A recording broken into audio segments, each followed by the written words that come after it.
Hey Cloud Gamers, today I'm having a look at New World. This is Amazon's MMORPG that was originally pegged to launch on May this year, but was delayed to August this year, and has now been delayed to 2021. I got my hands on the preview version here, as they are doing a preview period for those who pre-ordered the game. I pre-ordered the game back in January, so I was quite looking forward to this game, but I can see why it's been delayed, and I support games being delayed if it's for a good reason, and I think that them delaying it is a good step here. You're seeing the starting area. It's very similar to most MMO RPGs.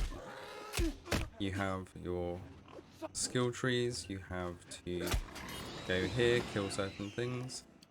You can see me skinning a boar here as part of the mission, and you have to keep your health up. Now there is some interesting mix of mechanics. You saw me eat something there and it gives me a minor health recovery boost. So you don't automatically generate health over time. You have to eat food and prepare food as part of your skill trees. There's also a lot of gathering mechanics, which we'll get into a little bit later on, but you can see that I've had to create an axe to chop down the tree, and gathering takes time. All of the gathering skills take a certain amount of time, and the amount of resources you're rewarded is also a little bit random. I'm using the maximum settings 2080 Super Rig here. You can see the quality is up at the 1440, and the frames per second are staying around the 60 plus mark in most of the outdoor areas. The combat is a little bit tricky. You do have a collection of different styles, each with their own skill trees as well, which you'll see. You start off with this kind of short sword and shield, and then you can pick up other weapons. So you've got bows, long swords, and also things like this two-handed warhammer.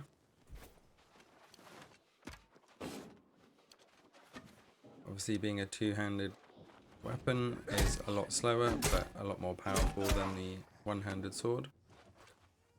You've also got to make sure that you interrupt or block and dodge. You also notice that there's no lock on. And this seems purposeful at the moment, and there doesn't seem to be any drive to bring a lock on in, which isn't too bad for the melee weapons.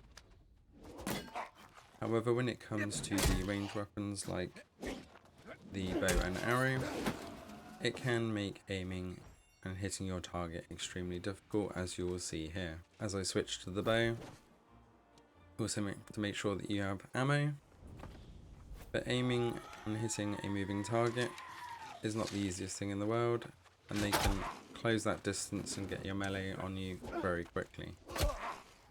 You do start off with two different weapon slots though, so you are able to carry a ranged and a melee weapon at the same time, so you can switch between them once you get used to it. And this is the same for the staff as well. When you get it later on, it acts like a bow. You have to kind of aim it and fire.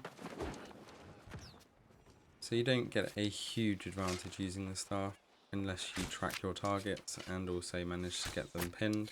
Otherwise they close that distance down and will kill you up close.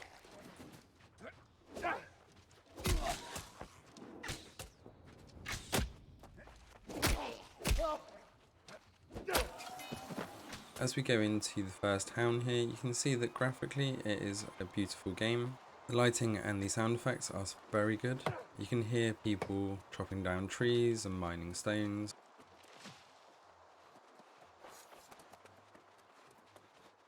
You've also got the ability to buy houses. You can see me running around one of the houses here that you can purchase.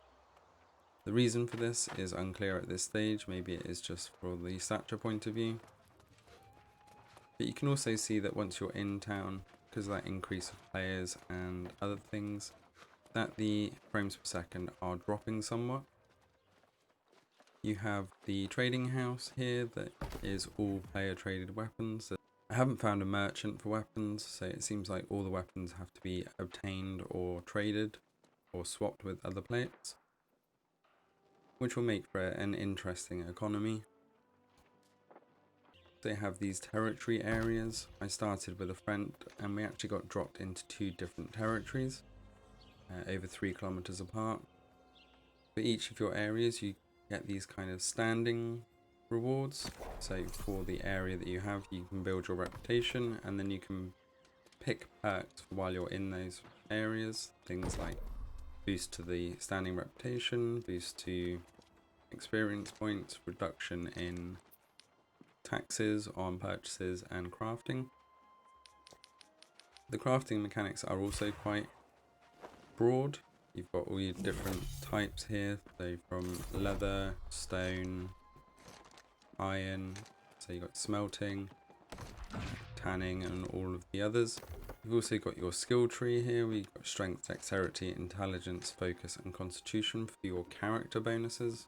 Depending on the weapons that you're going to be using, you need to get those attribute points right, and each weapon also has its own skill tree, so you will want to be choosing the weapons that you're using very carefully.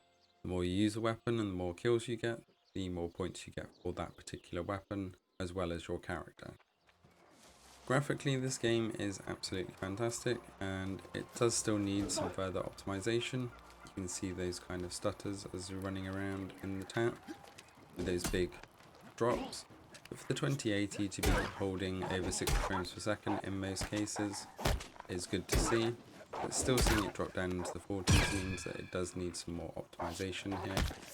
However, I am on full ultra settings, so this is a good step in the right direction for Amazon, but it definitely does need some more optimization. I was playing this game for around 3 hours and I only reached level 10, so this game is definitely pitching you to be in it for the long haul. And there is so much to learn and different areas to specialize in, so it's definitely going to be an in-depth game. I'll leave you with a bit of the kind of standard gameplay here, with farming some materials from wolves and gathering from the environment, and you can make up your own mind about how you feel around New World and let me know in the comments. Thanks for watching. Don't forget to hit that subscribe button to stay up to date with all of the latest across all cloud gaming platforms, and I will see you next time.